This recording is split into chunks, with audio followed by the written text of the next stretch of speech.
சரிங்க, இப்போ நம்ம கிச்சனில் என்ன பண்ண போகிறோம் தெரியுமா? இப்போ குழந்தைங்களுக்கெல்லாம் வந்து ஸ்கூல் லீவ் விட்டாச்சு. ஏதாவது ஸ்நாக்ஸ் அவங்களுக்கு பண்ணி கொடுத்துட்டே இருக்கணும் இல்லையா? ஸோ இன்றைக்கி வந்து சோயா சங்க்ஸில் வந்து ஒரு பியூட்டிஃபுல்லாக ஒரு கட்லெட் ஒன்று பண்ணலாங்க. கிட்ஸ்க்கெல்லாம் ரொம்ப பிடிக்கும் அந்த cutlet. Any time of the day அவங்க சாப்பிடுவாங்க. ஸோ இல்லை இதெல்லாம் மிக்ஸ் பண்ணி வச்சிட்டோம்னா அவங்களுக்கு தேவையானப்போ டக்குன்னு போட்டு சுட்டு கொடுத்துடலாம். ஹாப்பியாக ஹாட்டாக அவங்க சாப்பிடுவாங்க. ஸோ இது எப்படி பண்ணுறதுன்னு பார்க்கலாங்க. அதுக்கு என்ன தேவைன்னு பார்க்கலாமா? ஸோ இந்த சோயா கட்லெட்டுக்கு நமக்கு என்னென்ன வேணும் இன்க்ரீடியன்ட்ஸ்னு பார்க்கலாங்க. இங்கே பாருங்கள், சோயா அதாவது இந்த கப்பில் 2 கப் எடுத்திருக்கேன். எடுத்து வேக வச்சு நல்லா ஸ்ட்ரெயின் பண்ணி மிக்சியில் நல்லா அதை பொடிச்சு இப்படி வச்சுருக்கேன் பாருங்கள். ஸோ இதாச்சா? அப்புறம் பொடிசாக வெங்காயம் கட் பண்ணோங்க. நல்ல பொடிசாக ஒரு 2 வெங்காயம் இப்படி கட் பண்ணி வச்சுருக்கேன். அப்புறம் இதுக்கு தேவையானது கொத்தமல்லி, முந்திரி பருப்பு, மிளகாத்தூள், கரம் மசாலா, கொஞ்சம் மைதா, மஞ்சத்தூள், கொஞ்சம் அரிசி மாவு, அப்புறம் 2 பொட்டேட்டோஸ் வேக வச்சு வச்சுருக்கேன். பச்சை மிளகாய் ஒரு 4, ஒரு 3 பூண்டு, கொஞ்சமாக இஞ்சி கட் பண்ணி வச்சுருக்கேன், சோம்பு, பிரெட் க்ரம்ஸ் கொஞ்சம் இருக்குது, அப்புறம் கொஞ்சம் கருவேப்பிலை. இவ்வளோ தாங்க நம்ம வந்து சிம்பிளாக இந்த ஒரு கட்லெட் பண்ணுறதுக்கு தேவையானது.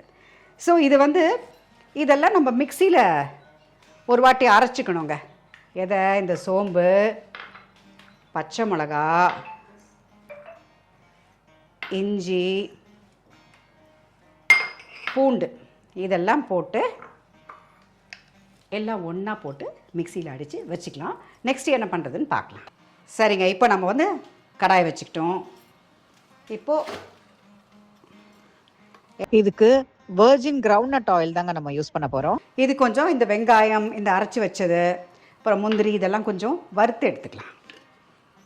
ஒரு 4 ஸ்பூன் போல் ஊற்றிக்கலாங்க.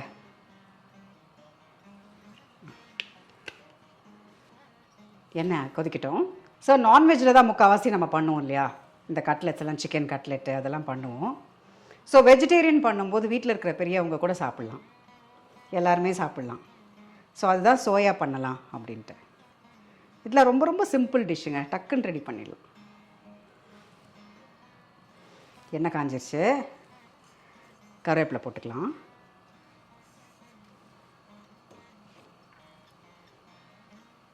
முந்திரி பருப்பும் போட்டுக்கலாம். முந்திரி பருப்பை நல்லா பொடிசாக உடச்சி வச்சுக்கணும். இல்லைனா கட்லெட்லேருந்து அப்படியே கொஞ்சம் பெருசாக இருந்ததுன்னு அப்படியே கொஞ்சம் வெளியில் வந்துடும். அப்படியே பீப் பண்ண வெளியில் அப்படி இதுவாக இருந்தால் இது அதுக்குள்ளேயே இருக்கும், கட்லெட் உடையாமல் இருக்கும். இந்த பச்சை மிளகாய், இஞ்சி, பூண்டெல்லாம் அரைச்சி வச்சுருக்கோம் இல்லையா? அதை வந்து இதில் ஆட் பண்ணிக்கலாம். வெங்காயமாக ஆட் பண்ணிக்கலாம்.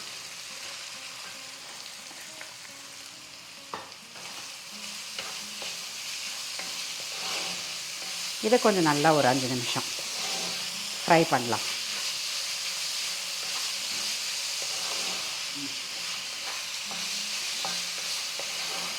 ஒரு 2 மினிட்ஸ் அப்படியே நல்லா வதக்கிட்டு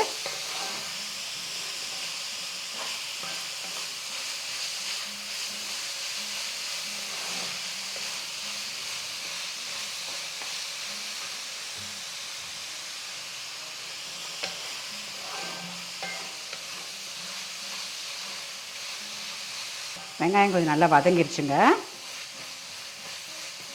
ஸோ இப்போ இந்த சோயா சங்க்ஸ் இது நம்ம மிக்சியில் அடித்து வச்சுருக்கோம் இல்லையா? அதையும் கொஞ்சமாக ஒரு 5 நிமிஷம் அப்படியே கொஞ்சம் அப்படியே சாட்டே பண்ணலாம். பிகாஸ் அது கொஞ்சம் சொதன்னு இருக்கும்ல, நம்ம வேக வச்சு அரைச்சதுனால. ஸோ அது கொஞ்சம் நேரம் ஒரு 5 நிமிஷம் அப்படி பெரட்டி எடுத்துட்டோன்னா அந்த தண்ணியெல்லாம் கொஞ்சம் இருத்துரும். கொஞ்சம் சால்ட் போட்டுக்கலாம்.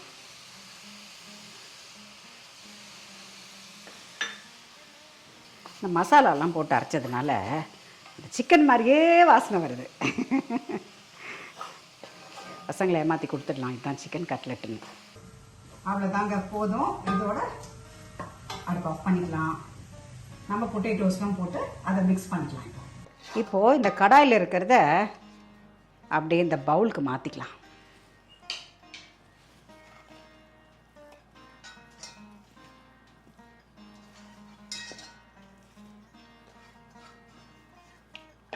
அவ்வளோதான், இந்த கடாயை எடுத்து அப்படி வச்சிடும்.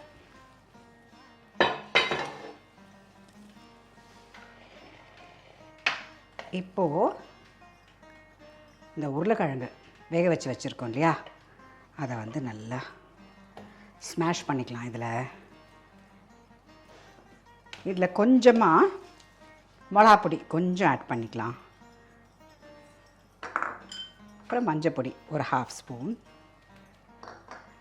கரம் மசாலா, அப்புறம் ஒரு 2 ஸ்பூன் அரிசி மாவு பைண்டிங்காக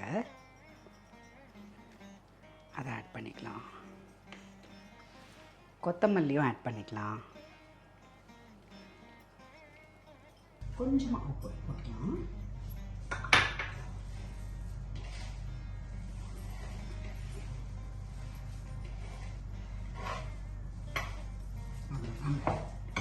மிக்ஸ் பண்ணியாச்சா?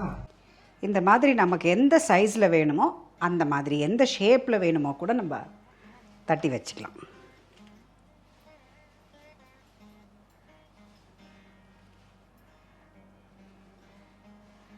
ஓகே, இந்த மைதா மாவை கொஞ்சம் நம்ம கரைச்சி வச்சுக்கலாம்.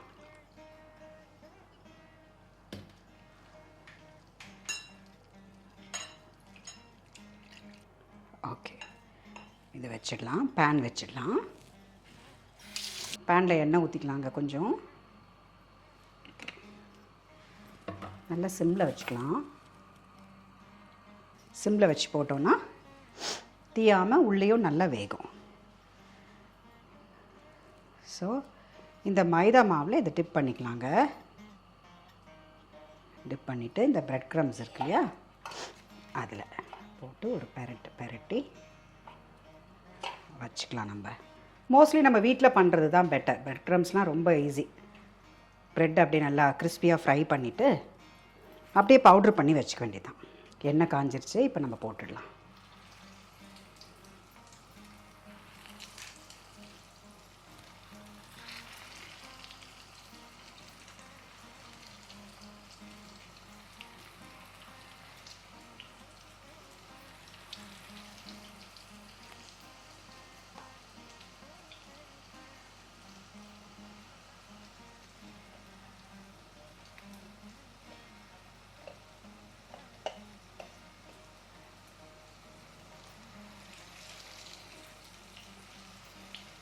அவ்வளோதாங்க. இது நம்ம நல்லா லோ ஃப்ளேமில் வச்சு ஃப்ரை பண்ணணும். அதுதான்.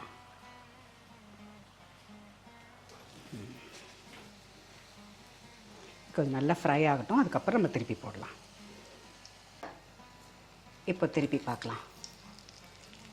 யா,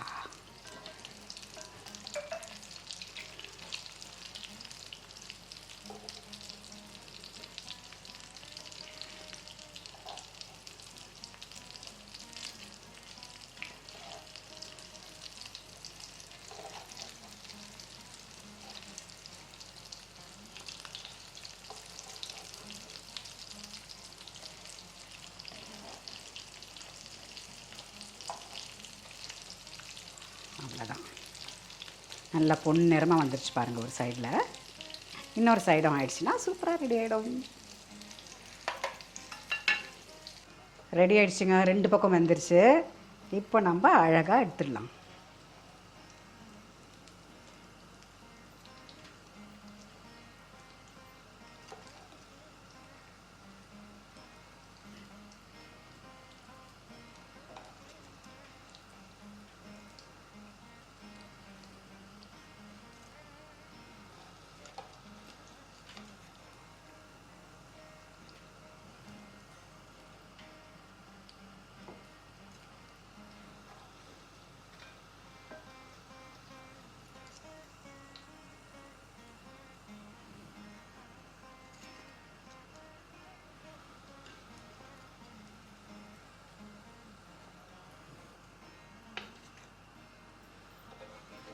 அவ்வளோதாங்க. அடுப்பு ஆஃப் பண்ணிடலாம்.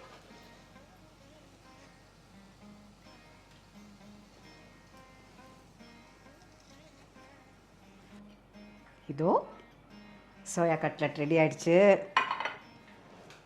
பார்க்கவே டெம்டிங்காக இருக்குல்ல. டேஸ்ட் பண்ணி பார்க்கலாம்.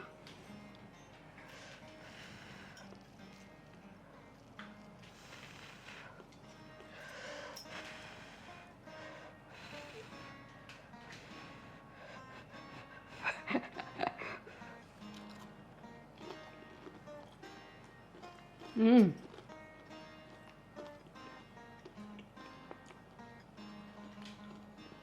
எக்ஸலண்ட்டுங்க. Very tasty, very crispy. சூடு இல்லைன்னா கடகடன்னு சாப்பிடலாம். ஸோ இந்த மாதிரி பண்ணி பசங்களுக்கும் பண்ணி கொடுத்து நீங்கள் என்ஜாய் பண்ணுங்கள். ரொம்ப ரொம்ப நல்லாயிருக்கும். It's very tasty.